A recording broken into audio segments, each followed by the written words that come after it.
Assalamualaikum warahmatullahi wabarakatuh. Waalaikumsalam warahmatullahi wabarakatuh. Alhamdulillahirabbil alamin. Arsala rasulahu bil huda wa dinil haqq. Yudhhirahu 'ala dini kullihi wa kafa billahi shahida. Rabbi shrah li sadri wa yassir li amri wahlul 'uqdatam min lisani yafqahu qawli, amma ba'du. Yang sama kita hormati Lurah Pinang Merah, alhamdulillah hadir bersama kita yang dari Tanjung Pasir sekarang sudah pindah ke Pinang Merah. Yang Bagan Peti sudah pindah menjadi bukan kelurahannya, dari Bagan Peti sudah berubah menjadi Simpang Limbo. Jadi saat ini kita sudah berada di kelurahan Simpang Limbo, RT 33. Yang sama kita hormati orang tua kita yang hadir pada pagi hari ini, bapak-bapak, ibu-ibu, adik-adik semuanya, para jamaah Musalla Al-Ikhlas RT 33 Kelurahan Simpang Limbo.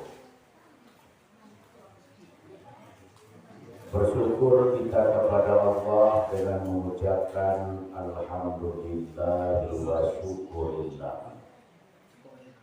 Saat ini kita sudah berada di 19 Rajab 1444 Hijriah.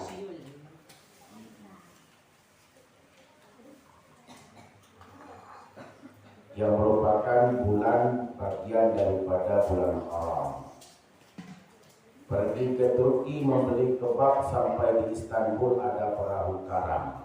Selamat datang bulan Rajab, salah satu dari bulan Haram. Jalan-jalan ke Pulau Sumba, tiap lupa kubawakan hadiah. Alhamdulillah bulan Rajab telah tiba, tepatnya di tahun 1444 Hijriah. Itu pantun Rajab namanya.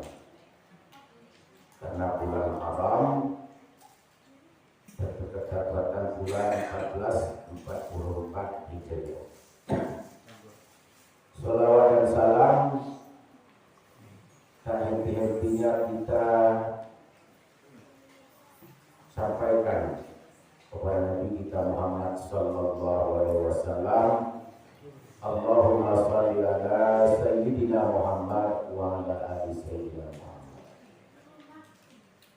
Memperbanyakkan sholawat, insyaallah di yaumil akhir nanti kita mendapatkan syafaat rahmat amin ya rabbal alamin. Kegiatan subuh Jumat barokah ini moga-moga kita selalu diberikan keistiqomahan kepada kita semuanya. Karena kemampuan, kesehatan, kemauan, dan juga kita semuanya, tak semuanya itu bisa kita hadir di Musalla Al-Ikhlas ini. Banyak orang yang mampu jogging dari perumahan Permata Simpang Limbo sampai ke Danau Sipin, jogging, jalan jogging. Membutuhkan waktu beberapa jam untuk nyampe ke sana. Banyak pula orang yang mampu bawa sepeda goes dari sini sampai ke Antara Aras. Goes. Banyak orang yang mampu mendaki gunung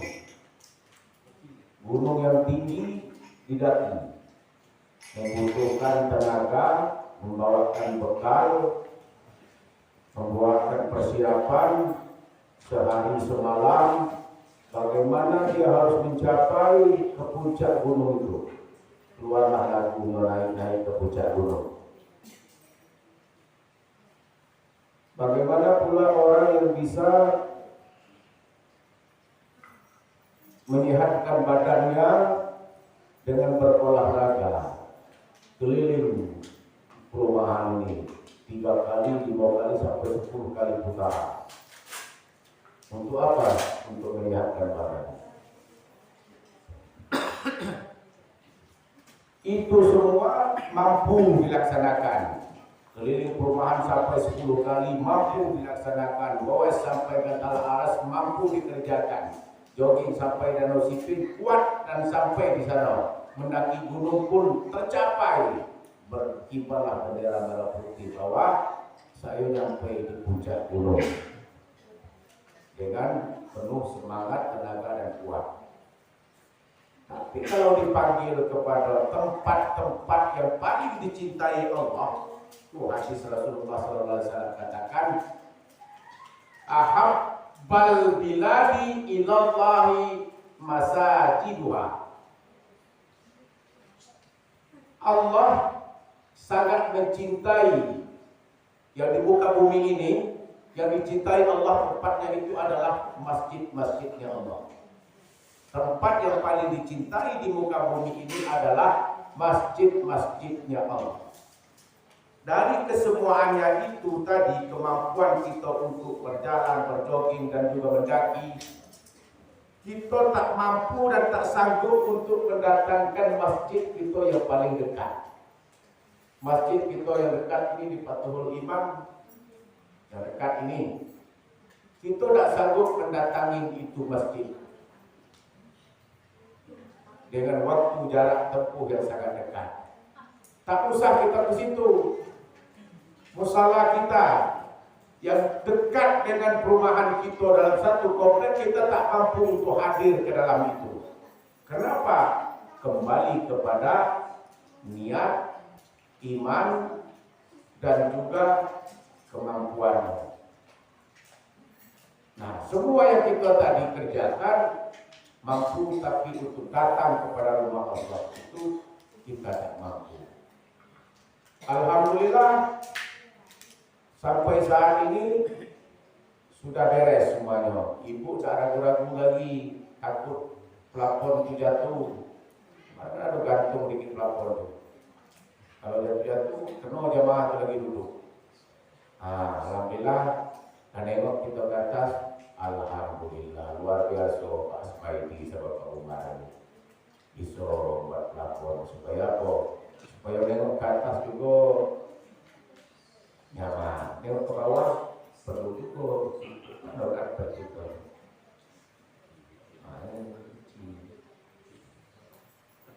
Ya, atap musala sudah kita perbaiki. Itu duit siapa?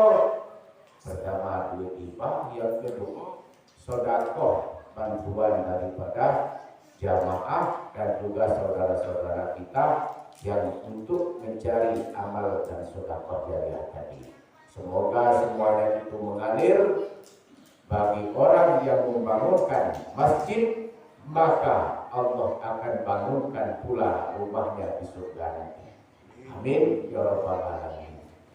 Dan juga kita selalu kirimkan al-Fatihah kepada kaum muslimin saudara-saudara kita yang telah mendahului kita semuanya. Semuanya itu akan mendapatkan giliran dan jatah menghadap kepada Allah. Panggilan yang pertama sudah di itu waktu kita lahir. Panggilan kedua kita menunaikan perintah Allah yaitu azan dan iqamah sudah kita kerjakan. Panggilan yang ketiga nanti panggilan menghadap kepada Ilahi, dan semua kita akan dipanggil dan kita akan sanggup mendatangkan panggilan tersebut. Yang waktu sebelumnya itu sudah disampaikan waktu berdialog antara Nabi Yakub dan malaikat maut tentang ajal. Jadi semuanya itu akan dipanggilkan oleh Allah. Jadi kalau kita sudah dipanggilkan oleh Allah tadi, apa hal-hal ibadah-ibadah yang harus kita kerjakan tapi harus disegerakan, ditunaikan, harus diburu-buru, harus dikerjakan. Ibadah, pekerjaan, amalan yang harus kita kerjakan, disegerakan, mengerjakan secepat mungkin. Yang pertama itu adalah segera. Kalau kita sudah dipanggilkan oleh Allah itu, yang pertama disuruh cepat-cepat, disuruh dikerjakan dengan bersegera, disegerakan secepat mungkin, itu adalah menguburkan jenazah. Disegerakan, buru-burukan, dipercepatkan. Apabila kullu nafsin za'iqatul maut, apabila inna lillahi wa inna ilaihi raji'un, apabila kita sudah dipanggil oleh Allah, berpisah antara ruh dan jasad kita, apa kata Rasulullah? Segerakan untuk menyelenggarakannya. Jangan ditahan-tahan, jangan dilamo-lamo, segerakan. Itu ibadah amalan yang harus dikerjakan secara tergesa-gesa dan harus diburu-buru, harus dipercepat. Itu yang pertama. Kalau ada jenazah, kalau ada kita dipanggilkan oleh Allah, bersegeralah untuk menunaikan secepat mungkin. Dan menguburkannya di mana? Dianjurkan menguburkan itu di mana kita berdiam, di mana kita tinggal, diutamakan. Kan banyak itu, setiap amalan apa yang afdal, diutamakan di mana kita berdiam, di mana kita tinggal, itu diutamakan, dianjurkan. Sebagaimana Rasulullah SAW, Rasulullah kan lahir di kota Makkah, berhijrah ke kota Madinah, meninggal di kota Madinah, akhirnya dikuburkan di kota Madinah. Kenapa tidak dibawa ke kota Mekah? Nah, itulah dianjurkan untuk dikuburkan di kota Madinah, itu di Raudhah, itu namanya Raudhah. Di situ makamnya Rasulullah SAW. Hal-hal yang seperti itu harus disegerakan. Jangan terlalu lama menunggu. Kan kita banyak terlalu lama menunggu. Nunggu dari ujung sana, nunggu dari ujung situ, nunggu dari kota situ, nunggu dari kota sana. Akhirnya ditunggu-tunggu, kasihan dengan jenazahnya. Makanya sebelum itu dipanggilkan oleh Allah, maka sering-seringlah kita itu bertatap muka, sering-seringlah kita itu saling berkomunikasi, sering-seringlah kita untuk saling menyapa. Contoh, misalnya orang tua kita masih hidup, tinggal di kampung, supaya apa? Sering-sering kita telepon, minimal seminggu sekali, kalau tak setiap hari. Minimal 1 minggu sekali, kalau tidak tiap hari. Tak juga 3 hari sekali. Tak juga kalau perlu sehari tiap hari. Tak juga sebelum terlambat. Nah, kalau kita masih punya orang tua yang saat ini masih hidup, tinggal di kampung, sering-sering berkomunikasi supaya kita tahu juga tentang kesehatan, supaya kita tidak kecewa setelah itu. Nah, makanya hal-hal yang apabila dipanggilkan oleh Allah, bersegeralah untuk menyelenggarakannya, fardu kifayah. Itu yang pertama. Kalau kita kan tidak lama, pertama nunggu yang panitia kebatian, Pengurus kematian lagi kerja. Nunggu lama-lama. Hanya terbengkalai juga.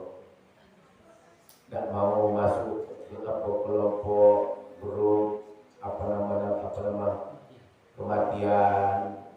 Kakek mati juga kan tak juga tahu saya. Bukan itu masalahnya, memperingatkan ahli waris. Kakek saya mati lagi dan juga bapak tahu betul itu paling payah bagi yang masih hidup menyelenggarakan orang yang meninggal. Kalau itu meninggal perjalanan dewe antara dewe. Kalau tak apa juga pergilah dewe. Kalau tak mau juga itu sombong namanya. Oh, namanya sombong itu. Saya mau meninggal, saya tak mau dikuburkan di sini, dianjurkan di sini. Yang meninggalkan saya nanti. Saya kan banyak punya keluarga, saya kan banyak punya famili. Nanti dilenggarakan. Iya betul. Tapi yang pertama dan utamakan yang di sini. Itu yang lebih perhatian dan peduli yang selalu berinteraksi antara kita itu adalah orang yang dekat di sekitar kita. Kalau masalah kematian itu, makanya kalau ada dikatakan la yuqbalullahi amalan sholihan man taraki sholah, tak akan pernah kita diterimakan semua amal soleh kalau kita pertama meninggalkan sholat. Apapun amal ibadah soleh itu yang kita kerjakan tak akan pernah diterimakan oleh Allah. Wala haji, walaupun kita haji itu setiap tahun, kita haji 5 tahun sekali kita haji, tapi meninggalkan sholat tak terima itu semua hajinya. Wasaumihi, walaupun kita berpuasa, baik puasa sunat maupun puasa wajib kita kerjakan puasa tahun, tapi tidak pernah sholat, tak terima puasa ibadah kita. Wala ya'kulu, jangan engkau makan. Wala yasrabu, jangan engkau minum bersama orang yang tidak sholat. Wala jalisa ya Muhammad, jangan engkau duduk wahai Muhammad bersama orang yang tidak sholat.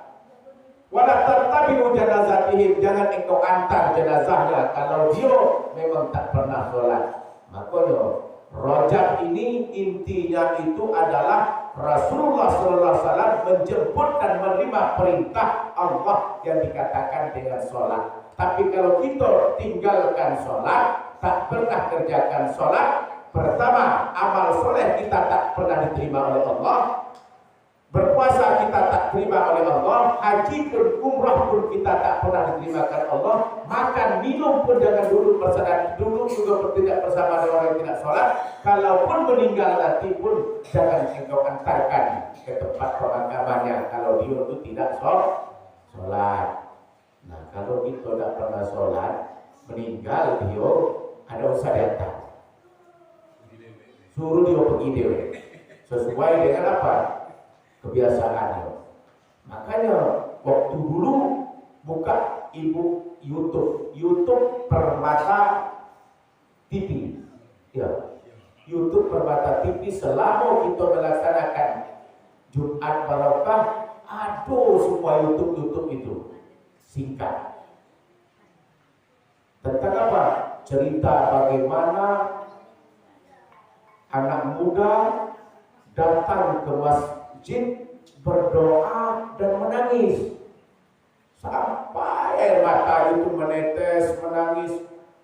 Rasulullah melihat waktu itu, dipanggil, wahai anak muda, sini. Kenapa engkau menangis? Kenapa air mata sampai tertetes-tetes? Kenapa engkau angkatkan tangan untuk memohon kepada apa yang kau minta? Apa kata anak muda? Ya Rasulullah, sesungguhnya orang tuaku itu di rumah saat ini meninggal, tapi tak ada satupun yang akan memandikannya, tak satupun yang akan mengapaninya, tak satupun yang akan mensolatkannya, tak satupun yang akan menguburkannya.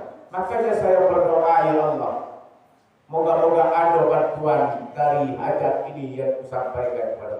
Apa kata Rasulullah? Wahai Abu Bakar, coba ikutin pemuda ini ke rumah dia. Iya tak bapak itu meninggal. Setelah Abu Bakar itu mengikuti pemuda itu sampai di rumah, betul orang tua pemuda ini meninggal dunia. Tapi apa? Setelah dilihat wajah daripada orang tuanya itu bukan wajah badannya badan manusia, wajahnya adalah wajah seperti babi hutan hitam. Badan manusia kepalanya kepala babi gitu. Ditengok Abu Bakar, kenapa kepala babi? Melapor Abu Bakar itu kepada Rasulullah. Ya Rasulullah, saya sudah jalankan perintah engkau. Sudah saya tengok orang tua pemuda meninggal dunia, ia meninggal dunia, tapi wajahnya seperti babi hutan hitam. Kata Rasulullah, kita bersama. Setelah diajaknya Abu Bakar itu ke situ kembali, ditengok sama Rasulullah, berubah lagi wajah orang tua itu seperti wajah manusia biasa. Mana kata Abu Bakar? Tak ada, kayak biasa wajah manusia. Nah, karena Abu Bakar makin bingung. Tadi wajah babi, kata Rasulullah paling berubah dari wajah manusia. Baiklah, kata Rasulullah, sekarang kita tunaikan fardu kifayah. Kita mandikan, kita kafani, kita sholatkan, kita kuburkan. Setelah di alam kubur itu, baru Rasulullah melihat secara nyata, dibukanya, kain kapan itu dibuka sedikit. Apa itu? Pengikat. Dibuka, betul berubah wajah itu kembali berubah menjadi babi hutan hitam. Setelah dikuburkan, maka Rasulullah dipanggil, wahai pemuda, kira-kira apa yang tidak pernah dikerjakan oleh orang tuamu sehingga wajahnya itu berubah menjadi babi hutan dan hitam? Apa kata anak itu? Wahai Rasulullah, sesungguhnya orang tuaku selama hidup di atas dunia ini tak pernah mengerjakan sholat. Tidak pernah mengerjakan sholat. Berarti begitulah nanti kalau kita itu pertama, kalau kita meninggal disuruh nguburin dewek. Yang kedua nanti kalau sudah dikubur nanti berubah pula wajah kita kayak babi hutan dan hitam. Pas nak disolatkan, kemana disolatkan? Disuruhlah anaknya jadi imam, anaknya tidak sanggup. Suruh adik-adiknya almarhum yang jadi meninggal, tak sanggup. Yang lebih afdol kalau orang tua kita meninggal itu dianjurkan imamnya itu anaknya. Tak juga sanggup anaknya yang terdekat. Tak suka anak yang terdekat, ujung-ujungnya Pak Ustaz juga ujung-ujungnya. Tak katik lagi yang mau mengimami atau paksa Ustaz yang ada di situ. Setelah mau disolatkan, pas nak takbir, ditengok jenazah bergerak-gerak. Allah, jangan bergerak-gerak jenazahnya. Setelah sholat itu selesai, dibuka, rupanya ada ular yang besar. Ular yang besar itu membelitkan leher si jenazah, menghisapkan darah si jenazah tadi. Jamaah ambilkan kayu, nak dipukulnya ular itu. Rupanya ular itu bisa ngomong. Jangan engkau pukulkan saya, karena saya ini diutuskan oleh Allah untuk menghisapkan lehernya si jenazah ini. Kenapa engkau hisapkan, engkau belitkan leher tersebut? Karena selama hidup di atas dunia, jenazah ini tak pernah datangi setiap panggilan azan dan qomat. Kalau ada satu hari sekali pun jadi kita masuk ke masjid kalau panggilkan azan dan sholat, tak mampu kita 2 kali minimal sekali, tak mampu juga 2 kali.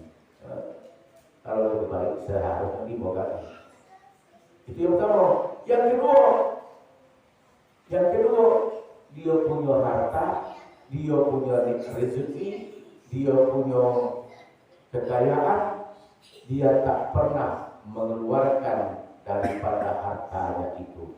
Intinya adalah sedekah. Yang ketiga, dia tak pernah mendengarkan nasihat-nasihat para ulama. Ketiga hal itulah yang menyebabkan lehernya dibelitkan oleh ular yang besar. Assalamualaikum warahmatullahi wabarakatuh. Waalaikumsalam